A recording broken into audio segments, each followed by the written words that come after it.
The Adventures of Frank Race, starring Paul Dubove, with Tony Barrett as Mark Donovan.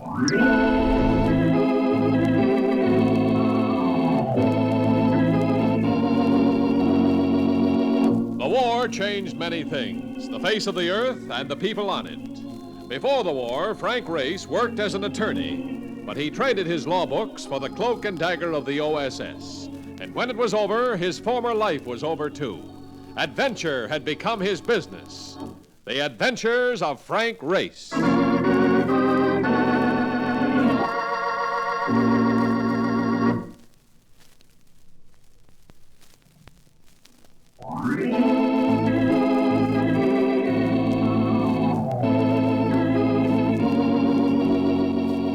now we join Frank Race for the adventure of the lovable characters.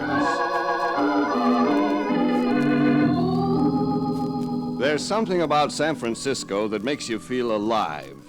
Perhaps it's the climate, but whatever it is, it calls for physical activity. Mark and I had been through a rough day, and yet night found us engaged in a healthful exercise at a bowling alley near our hotel. How's that for nicking a split spare, huh? Very neat, Marcus. That's the frame, and you win again. Yes, indeed. Want to pull another string? Make it for a finish time. Give you a chance to get even, huh? Let's have a cup of coffee at the counter first. Okay. Hey, Mac, 2 Javas, huh? Hey, look. There's that dame again. The girl Mark referred to had been on hand for an hour or more watching our game. She was lovely in an offbeat sort of way. Not at all like an American girl. She came up to the counter, and at first she hesitated as though she were going to take a seat. Then she changed her mind suddenly and walked toward us. You're Frank Race, no? That's my name, and this is Mr. Donovan. You've been tagging us for about an hour, and I'm curious. I have been deliberating whether or not to trust you with a matter of great importance. It's not an easy decision to make when one is in a strange country. For somebody who is in a strange country, you found us all right in a rather strange place. Yeah. Whatever you're equipped for, sister, ain't Poland. I know of you by reputation, Mr. Race. The clerk at the hotel said that I might find you here. I need your help. My name is Suzette. I am the wife of Prince Mohit Bey. Hey, wait a minute. Ain't he the guy that got that big spread in the papers last week? Yes, just arrived from India. He's the ruler of the province of Kaijan. That's right, Mr. Race. He came to America for medical help. Medicine is not one of my accomplishments. I know. But he needs you in another capacity. Please, come to our suite at the Fair Hills Hotel in about an hour.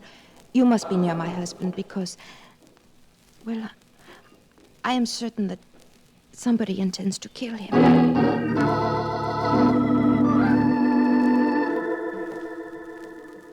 Prince Mohud Bey's suite at the Fair Hills Hotel turned out to be more than a suite.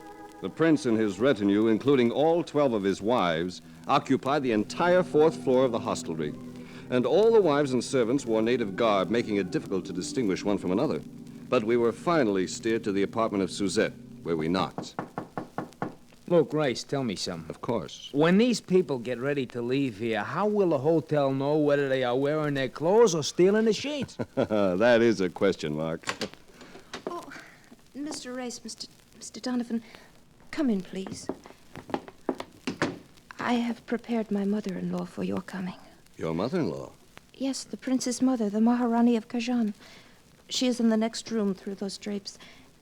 She may be very difficult. Show me a mother-in-law that ain't. Quiet, Mark. Let's go.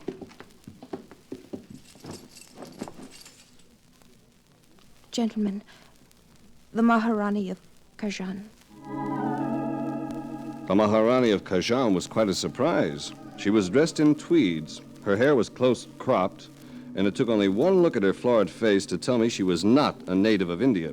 She was as British as a cup of tea. My daughter-in-law's overstepped her authority in calling you here, gentlemen. However, since you are here, you may as well put an end to her foolish fears. Your son's wife doesn't seem to think they are foolish. My son has 12 wives, and they've all got some sort of complaint. Suzette happens to be French and much too emotional. But, Mama... Don't call me Mama. I don't like to interfere in a family matter.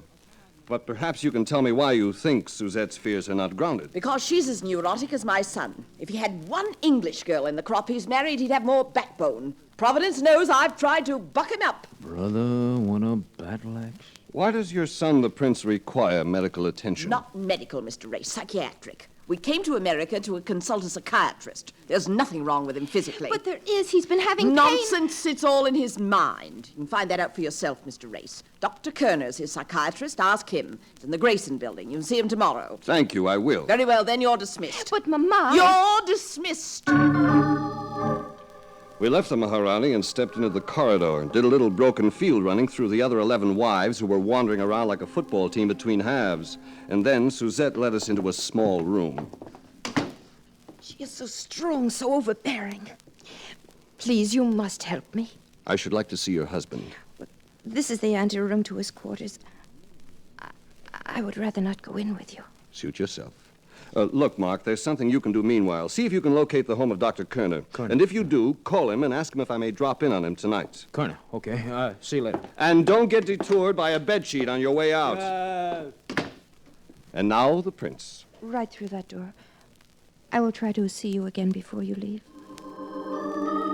I opened the door and went into the next room. It was a large room, equipped like a gymnasium. Seated in a chair, wearing an undershirt and shorts, was a burly figure reminiscent of Tony Galento. He was puffing on a cigar, and he greeted me through clenched teeth and a tobacco haze. Hi, fella. Well, hello. So what are you staring at me for, Mac? You're not Prince Mohud Bey. Me the prince? Hey, you got a real sense of humor, Mac. Nah, I ain't the prince. I'm Butsy Regan. I'm a physical culture expert. Oh, for a minute I thought I'd be needing Dr. Kerner myself. Huh? Nothing. I came in to see the prince. I thought he was here. He is. He's exercising. At least that's what he calls it. But, where is he? Over there, in the corner of the room. Seeing it was believing it. The prince, clad in his bedsheet, was in the corner, standing on his head. His 2 feet were up in the air, and he looked like some kind of a modernistic lamp. I've been trying to get him to work out on the rowing machine, but it's no dice. I come up here twice a day, and all he wants to do is stand on his head. He learned it from some guy named Yike. Yogi. Yeah, must be a jerk. That could drive him nuts, you know. Is he in a trance, or can I talk to him? You could try. Grab a pillow and sit down in front of him. Thanks. Prince Mohud Bey? Go away. I am concentrating. You can concentrate later. I need some information. Do you have any enemies? I have many enemies. Like who? Everybody. I'm surrounded by enemies. Except for my mother. She protects me. I see. But is there any particular enemy? Who sent you here? Your wife? Don't be evasive. Answer me. Oh, the one named Suzette. Ah, just as I thought. Another enemy. Get out of here. Get out before I call for help. All right. I'll go. Take it easy.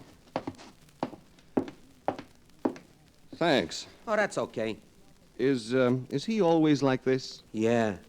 Happy, ain't it? Oh, delightful. Just delightful.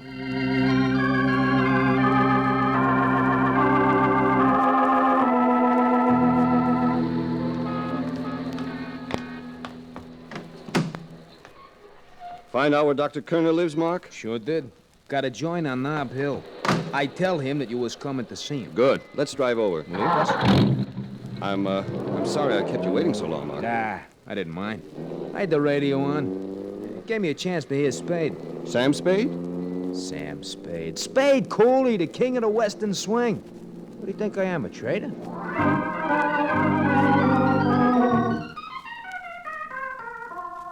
Dr. Kerner's home was what you might expect of Nob Hill, luxurious and exclusive. As the butler admitted me, I noticed an imposing portrait of a very striking woman dominating the central hall. I was led into the library, and there was another portrait of the same woman over the fireplace. There were also several photographs of her, expensively framed and prominently displayed in all parts of the room. About 5 minutes passed before Dr. Kerner came in. I was told that your visit is urgent, Mr. Race. What is your problem? Well, I'm not a patient, Dr. Kerner. Oh? I'm an investigator. I want some information about Prince Mohud Bey. I've been informed that you are treating him. The prince, oh, yes. Very interesting case. His wife, one of his wives, seems to think that somebody is trying to eliminate the prince. Well, the prince seems to share the same view. He's been a problem, Mr. Race. I don't know how a man can be so childish, so muddled. Then you don't think there's anything to the suspicions? Well, it takes a long time to be sure. The prince does have a very definite persecution complex, but that's only part of it. The roots are deep in another problem. Mind telling me about it? Since you're an authorized investigator, not at all. Prince Mohud Bey has an Oedipus complex that is staggering. A mother fixation of the worst kind. She dominates his every thought when she's near. She makes him afraid. But how come he has so many wives? She doesn't seem to favor the idea. Well, as I understand it, every time his mother left the province or permitted him to go on a vacation by himself, he married a new girl. Understandable. Anything else? No. I'm certain the mother fixation is the root of it. I know it must be difficult for you to understand as a layman, but it's a common psychiatric problem. Some grown men can be handled like children by their mothers. Well, thank you. I'll go now. I'll show you out. I noticed that you've been eyeing my portraits and photographs.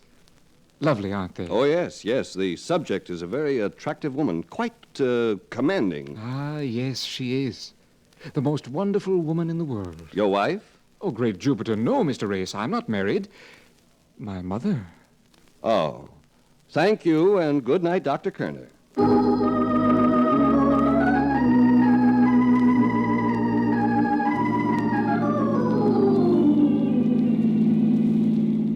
I don't know. If you ask me, Race, it all sounds pretty screwy. Maybe yes, Mark, maybe no. But Suzette strikes me as being a sensible girl, even though she is snowed under by the Maharani. You mean you're going to keep working on this? Just for kicks. Even if there's nothing to it, we've been meeting a crop of lovable characters. Yeah, I'll buy part of that. We have been meeting characters. Listen to that.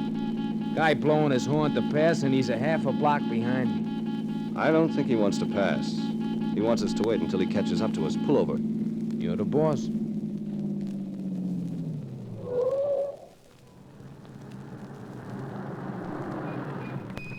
That you, Mr. Race? It's Butsy, the physical culture expert. Yeah, Butsy. I tried to catch you at the docks, but you was driving off when I got there. You gotta get back to the Fair Hills Hotel right away. Why? What's wrong? I don't know for sure. The dame was hysterical, but somebody's been shot.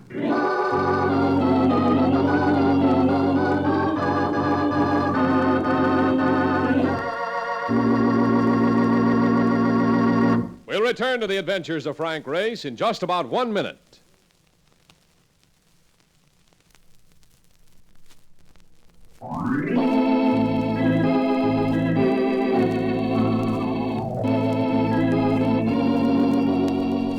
And now, back to the adventures of Frank Race.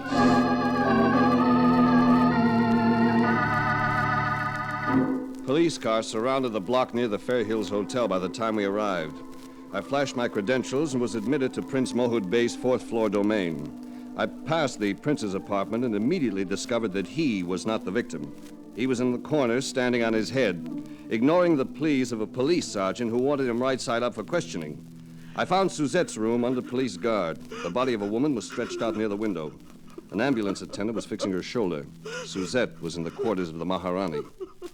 This is no time for hysterics, Suzette. She's had quite a shock, I imagine. You might try being kind. Young man, I am the Maharani of Kajan, and no commoner You is happen going to tell be in the United States, dear lady. We're all commoners here, and we obey nobody but the traffic cop on the corner, so you can stop that line of chatter. Now, come on, honey. Sit up. Oh, Race, it was horrible. I saw it. Grab hold, honey, grab hold. Now, tell me what happened. I was getting ready to retire, and the shot came through the window. And then she fell. There's one thing I don't know. Who was the victim? My servant, one of the maids. An entirely unimportant person. I told you to get off that line. Shootings are very important here, whether the victim is a maid or a queen. Oh, that poor girl. Why would anybody want to shoot her? I don't think anybody did. It was accidental. That bullet was meant for you, baby. For me? Nonsense. Is it? We'll see. Now, you said the bullet came through the window. Yes, but I didn't even hear it. We didn't know it was a bullet until later. Is there a balcony outside the window? No, nothing. You better call the ambulance, Doctor, when he's finished and have him give you a sedative. I'm going to find the officer in charge.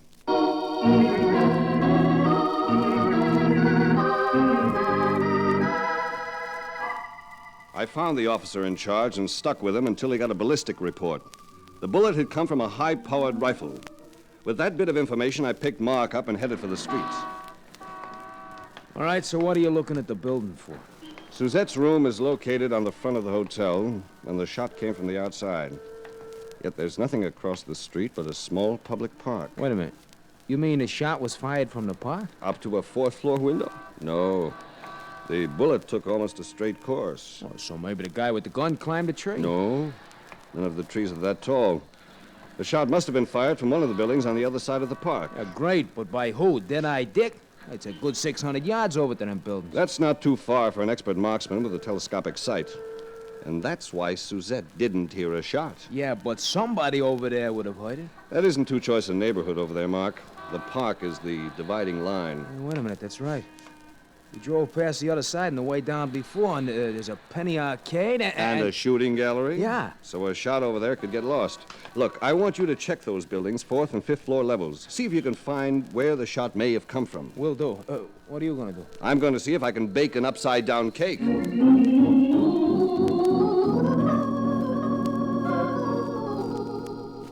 I'm telling you, Mac, the cops couldn't flip him over, so I don't see how you expect to do it.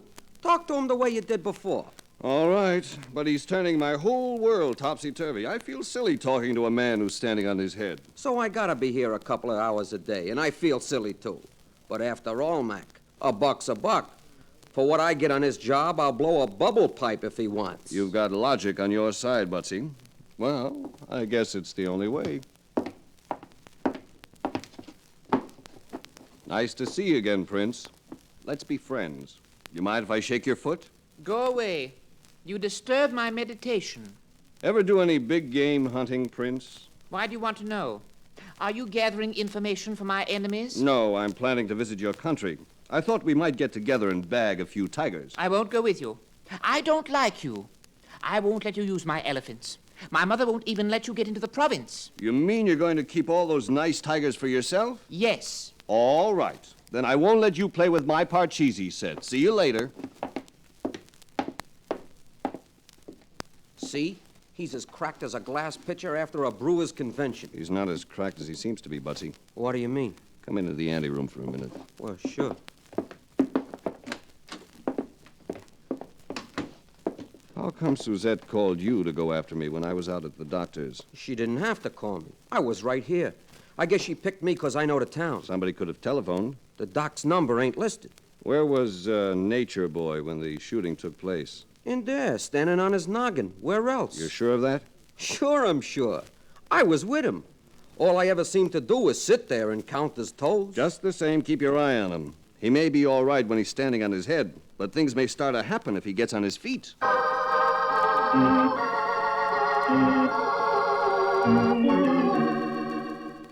It was a cinch. Nothing else would happen at the Fair Hills Hotel while the boys in blue were parading the halls. Mark hadn't returned yet, so I left a message at the desk telling him I'd gone back to our hotel to turn in for the night.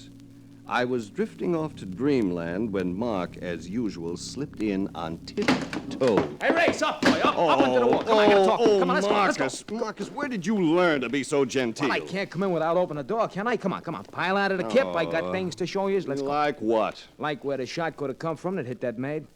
Is it a place that ties in? Like a couple of Boy Scout knots. Look, do you know what's on the 4th floor of one of them buildings smack across the park? I'll know if you ever get around to telling me. I am there. A gymnasium. A physical culture studio owned by one Butsy Regan. And, unless I am very much mistaken, he is the same guy which you said was hired to keep the prince in trim. That is a chunk of information, Mark. Toss me my clothes. Certainly, here. Oh, wait a minute. There is more. And this could also fit. What is it? What's the name of that sick, the sick guy, the doctor? You mean the psychiatrist? Yeah, that's him, the psychiatrist, yeah. Kerner. Yeah, well, that's what I thought, yeah. Well, on the 5th floor of the next building, see, there's an office for James Kerner. It rings a bell. The last name, I mean. So I checked, see. The guy runs a salvage business, and he happens to be the doc's brother. How do you like that? You like my information? Oh, Marcus, I love it. Let's have a look at both those places right now.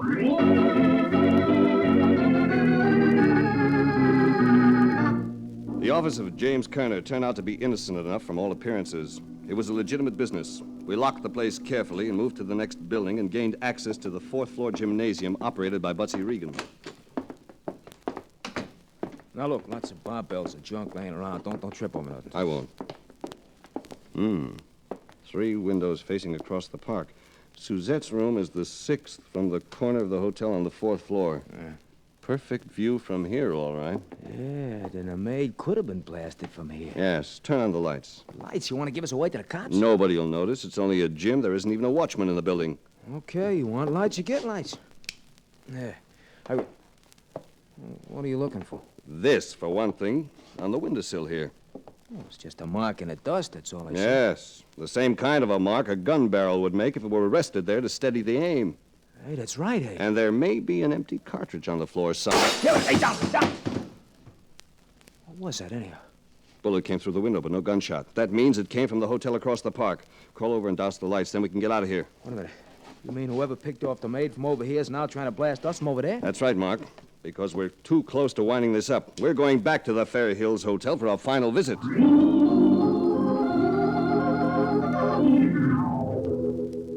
Going back into the hotel this time was a bit more nerve-wracking than other visits. The would-be killer now knew that somebody was closing in, and we were logical suspects, even though it might have been impossible to recognize us fully through a telescopic sight, which also accounted for the maid being victim of the bullet intended for Suzette.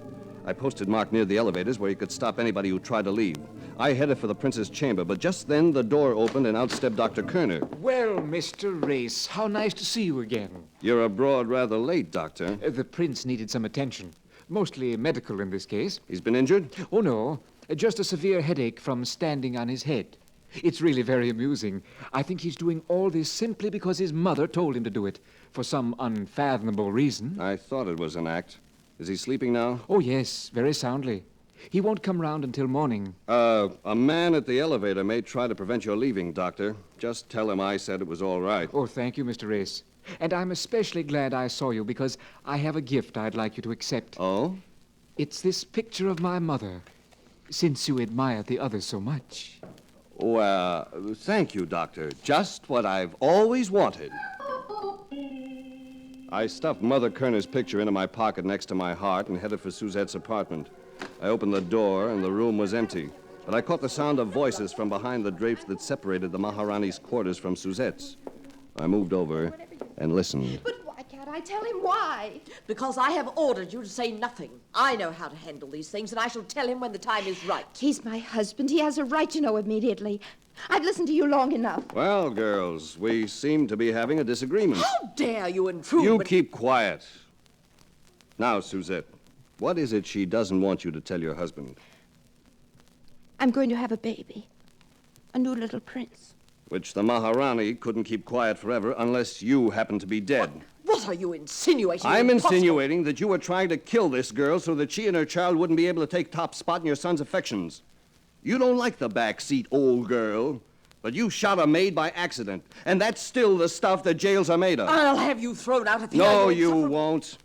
You hired Butsy Regan to keep him here evenings and give you the run of his gym. And a sportswoman like you can handle a rifle very well, I'm sure. Mama, it was you. Don't call me Mama. Come on, Suzette. I'll take you to another room until the police come here to pick up Mama. Police picked me up for shooting a servant? Ridiculous. And Kaijan, Mama, perhaps, but not here, Mama. Not here.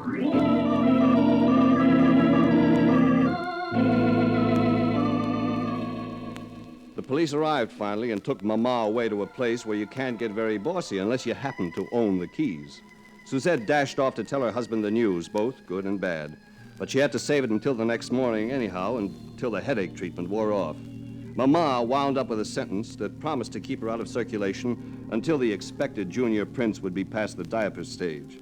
As a matter of fact, there didn't seem to be any point in the happy little family hanging around until Mama got out, so Mark drove me down to the docks to say goodbye to Suzette and her prince as they set sail for dear old Kaijan. You know, Race, this Bon Voyage stuff always gets me down. I all the time want to cry when I start waving goodbye. Even if I don't know the people in the boat. They better get here sooner. They'll miss the boat. Yeah. Hey, look. Here comes Suzette now. Who's the guy, though? I don't know. Oh, Race. Race.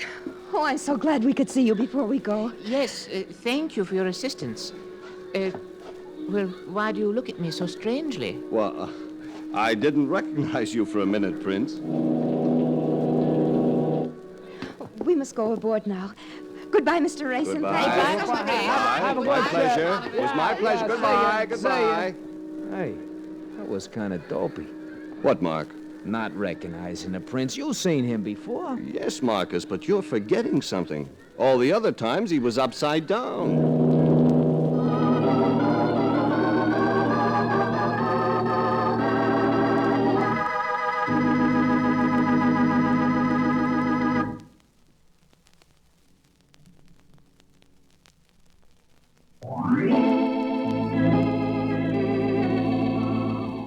The Adventures of Frank Race, starring Paul Dubov with Tony Barrett as Mark Donovan, comes to you from Hollywood. Others heard in tonight's cast were Monty Margetts, Michael Ann Barrett, Stanley Prager, and Byron Kane. This series is written and directed by Joel Murcott and Buckley Angel. The music is composed and played by Ivan Ditmars. Be sure to be with us again this time next week for another dramatic chapter in The Adventures of Frank Race. Art Gilmore speaking. This is a BPS production.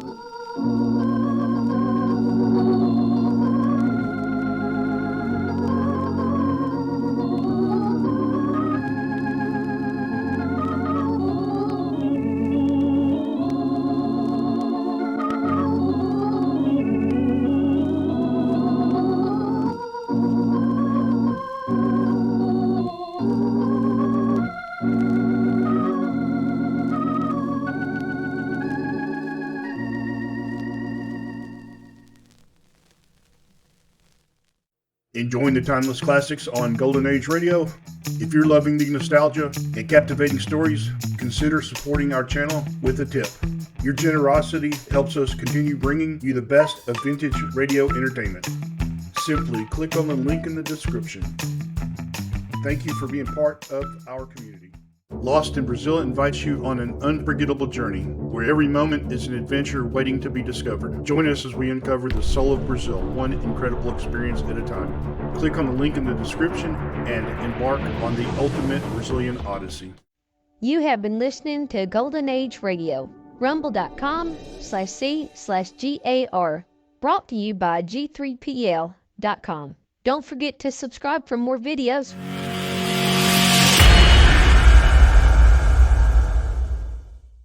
I would like to extend my sincere gratitude to Old Time Radio Research Group for their remarkable efforts in preserving and archiving the captivating world of old-time radio programs.